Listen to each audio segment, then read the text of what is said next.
left to go. If there's anything else our speakers would like to share before we close out today, I'd like to go ahead and hand the floor back to you. Samuel, do you want to go ahead and see if there's anything speakers want to cover before we close, or would you like to? No, let's just, you have 30 seconds, Mike. 36 is hard for me. Look, I'm optimistic in the hospital sector. They have endured, decades and decades of,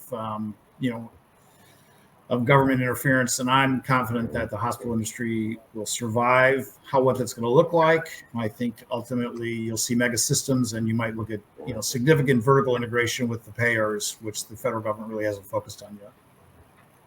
Peter? Yeah, I agree that they will survive. I think increasingly hospitals will use the bankruptcy system just like other industries have always used the hospital system, to give them the best chance to come out the other side as an ongoing operating entity. Okay. And that means that increasingly they're going to have to use that to facilitate that merger into those larger mega systems.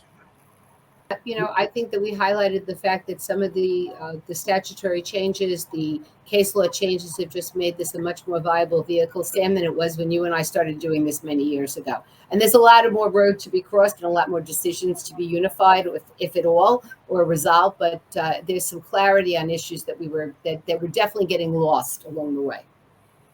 I just want to thank all of you. I hope the audience has enjoyed it. I have to say I have really enjoyed it. So I'll turn it back to the moderator. Thanks so much again to our speakers.